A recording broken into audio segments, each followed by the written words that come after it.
Stranger Things é um show de horror sci-fi PLUV na Netflix. Embora possa ser difícil de acreditar, elementos do show são baseados em projetos reais do governo. Estes são 3 projetos desclassificados que inspiraram Stranger Things. 3. Projeto Stargate. Em meados dos anos 70, a Guerra Fria estava em seu auge e a Força Aérea dos Estados Unidos da América tinha uma divisão que tentava documentar e classificar as capacidades dos aviões de guerra da Rússia. Mas eles tinham um problema. Quando aviões militares soviéticos caíam, principalmente em áreas remotas, muito tempo e recursos eram gastos para localizar os locais dos acidentes. Os Estados Unidos da América queriam recuperar a tecnologia russa antes que eles conseguissem. O problema chegou ao conhecimento de Dale Graff, um dos oficiais de inteligência da divisão. Graff tinha interesse em PES, ou percepção extrasensorial. Ele informou aos superiores que acreditava que a visão remota poderia ajudar a Força Aérea com seu problema. Com poucas alternativas, a Força Aérea o instruiu a tentar. Os generais entregaram a Graff uma foto de um bombardeiro soviético .222 Blinders. Embora a inteligência tenha dito que eles tinham caído alguns dias antes, eles não tinham ideia de onde. Graff disse que veria o que poderia fazer. Graff divulgou que buscava alguém em seu escritório que fosse sensível às maneiras da Espanha.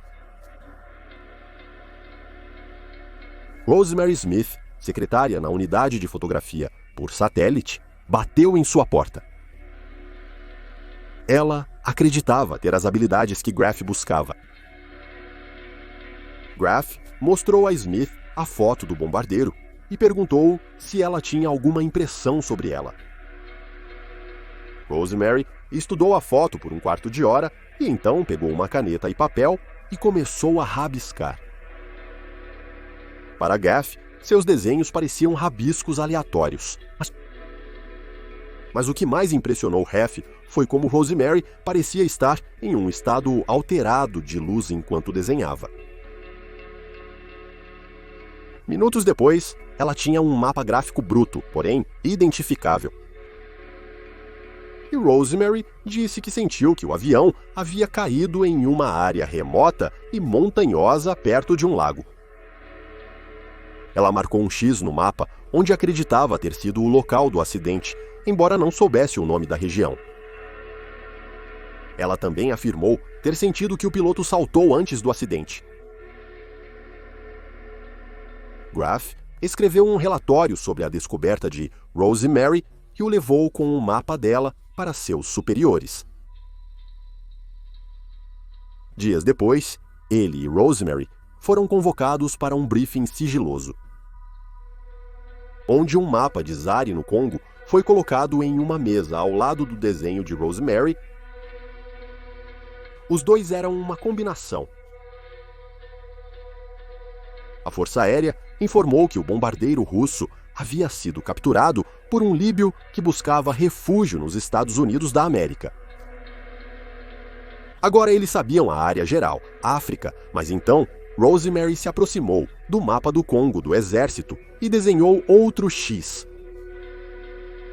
O exército enviou uma equipe de busca às proximidades. Logo, Graff soube que as coordenadas de Mary estavam a poucos quilômetros do local do acidente. Os Estados Unidos da América recuperaram o avião soviético e sua tecnologia. Se esse cenário parece um pouco demais para ser real, considere que, em 1995, o ex-presidente Jimmy Carter confirmou esses eventos.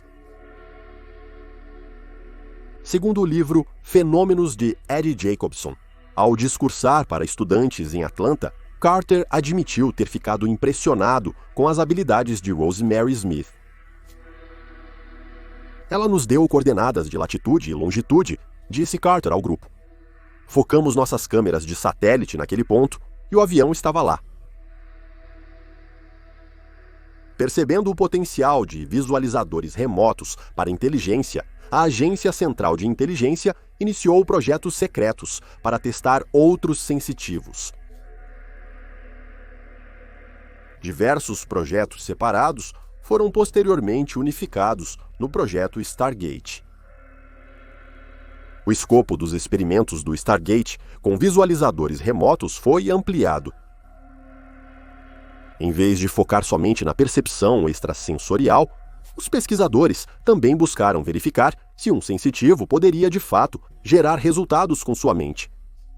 Assim como a psicocinese, a habilidade de habitar a personalidade e as emoções de alguém, ou telecinese, sendo capaz de mover objetos apenas com um pensamento, ou até mesmo a pirocinese, a habilidade de iniciar um fogo usando apenas a mente. O livro de 2004, O Homem Histérico de Aveia, relata os testes do projeto Stargate, que na realidade não obtiveram os resultados almejados pela Agência Central de Inteligência. O projeto foi encerrado e desclassificado em 1994. Ao assistir a 11, sendo ordenada a matar um gato com sua mente no terceiro episódio da primeira temporada, é difícil não ver a inspiração de uma secretária de escritório e um ex em um mapa. Número 2. Projeto Montauk. Com a quarta temporada de Stranger Things parecendo envolver viagem no tempo, é fácil identificar a inspiração dos produtores. Mas eles não se inspiraram em De Volta para o Futuro para a história de viagem no tempo. Em vez disso, eles olharam para Long Island, Nova York. Segundo um homem chamado Preston Nichols, foi lá, na base militar de Montauk, onde o governo dos Estados Unidos da América começou a brincar com o tempo durante os anos 80. Como um ex-funcionário da base, conhecida localmente como Camp Hero, Nichols revelou o programa secreto em seu livro de 1992, o Projeto Montauk, Experimentos no Tempo. Ele afirmou que os cientistas da base tentaram pela primeira vez criar tecnologia para tornar os navios de guerra invisíveis, não só para o radar, mas também visualmente. Esses experimentos, acidentalmente, enviaram o United States Ship Eldridge, um destroyer de escolta, de volta para 1943, mesmo que brevemente. Quando o navio retornou em 1983, muitos tripulantes estavam mortos ou enlouquecidos. A Marinha dos Estados Unidos da América negou essa história. Porém, uma investigação do Newsday em 1992 revelou que ocorreram estranhas tempestades elétricas em Long Island nos dias em que o experimento teria acontecido. Surpreendentemente, Nichols não mencionou essas tempestades em seu livro, apesar de terem ocorrido no mesmo dia do suposto experimento de viagem no tempo. Em 1997, a Marinha dos Estados Unidos da América anunciou que a maioria de seus registros oficiais dos anos 80 foram acidentalmente destruídos pelo Arquivo Nacional. Segundo a Associated Press, mais de 4.000 cadernos científicos e 600 caixas de memorandos e especificações técnicas foram acidentalmente triturados e reciclados. O experimento Filadélfia não era a única coisa estranha ocorrendo no Camp Hero. Você pode dizer que havia coisas mais estranhas, como a cadeira de Montauk. Em seu livro, Nichols recorda uma cadeira construída para um propósito específico, conectada a diversos tipos de eletrodos e bobinas, algumas baseadas nos designs de Nikola Tesla. A teoria por trás da cadeira era que ela amplificaria suas habilidades sensíveis, permitindo assim que o sujeito comunicasse pensamentos através do tempo e do espaço, talvez até mesmo dimensões. Quando um experimento Também em 1983, levou o transmissor da cadeira além do seu ponto de ruptura. O resultado, Nichols escreveu, foi que o sujeito preso à cadeira liberou acidentalmente um monstro, seja do seu inconsciente ou de outra dimensão. Descrito como tendo 9 ou 10 pés de altura e peludo como um Sasquatch, essa criatura supostamente causou estragos nos corredores do Camp Hero. Embora o pessoal militar tenha tentado capturar o monstro, ele eventualmente escapou e dizem que ainda hoje perambula por Long Island e pela base militar, agora abandonada, uma besta saltando de outra dimensão para a nossa. Isso lembra os Demogorgons de Stranger Things.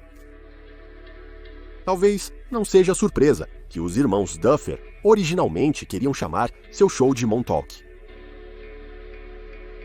um projeto alcachofra. No final dos anos 50, o escritor político Richard Condon buscava uma ideia para seu próximo romance.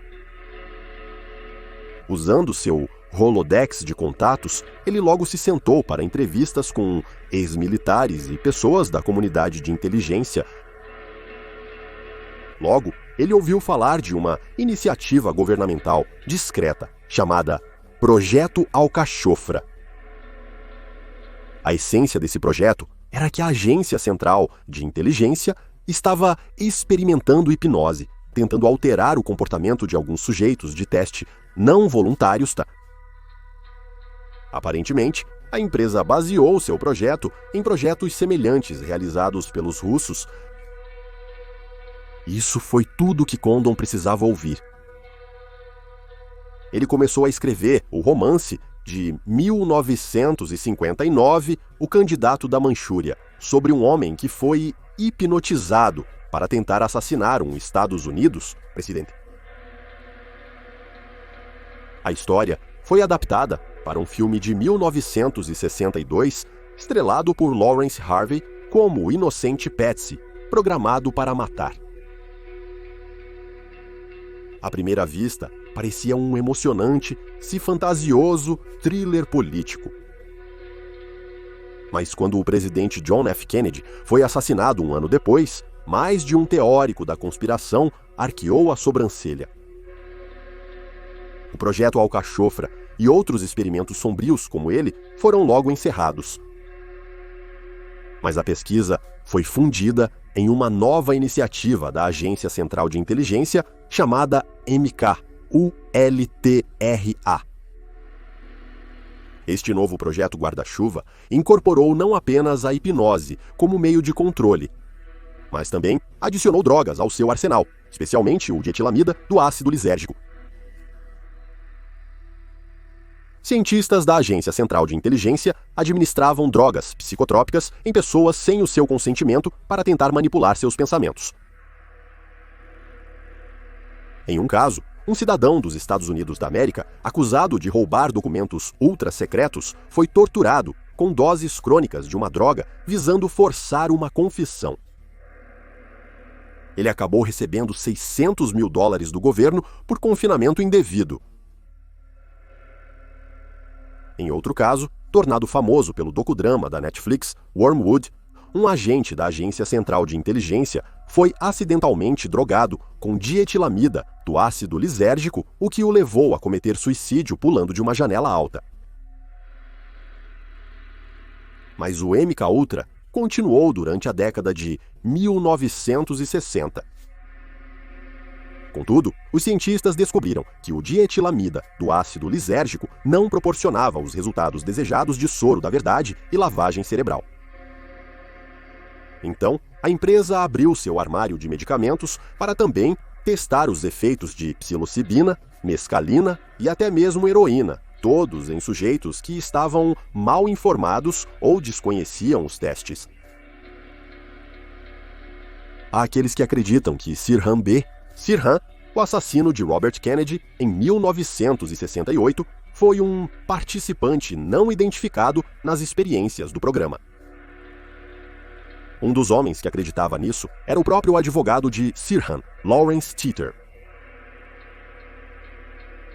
Quando os problemas surgiram na Casa Branca em 1973, devido ao Watergate, o diretor da Agência Central de Inteligência, Richard Helms, encerrou o MKUltra.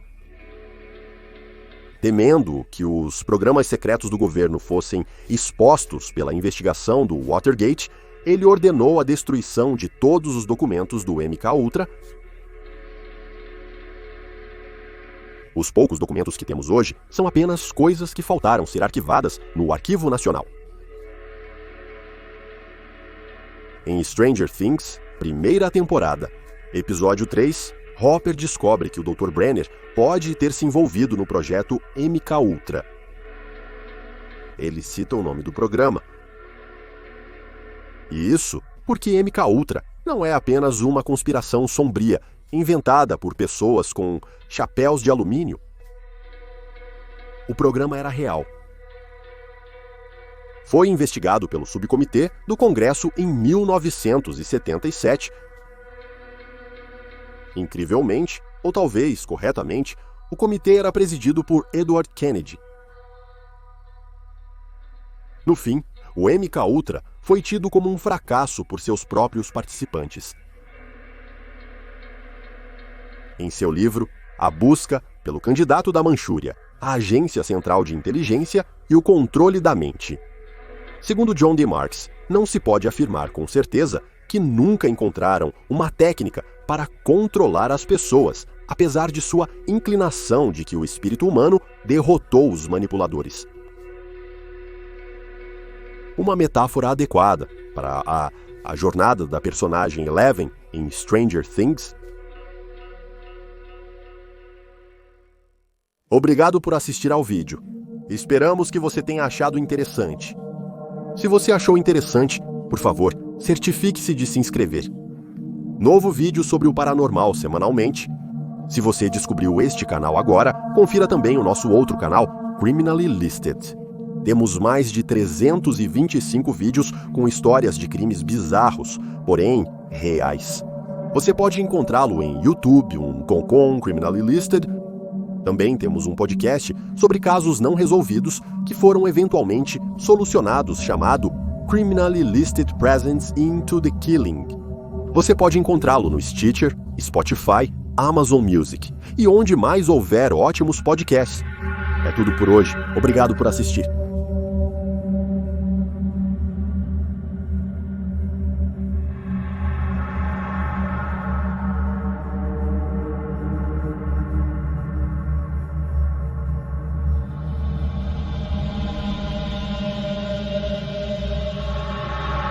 Obrigado.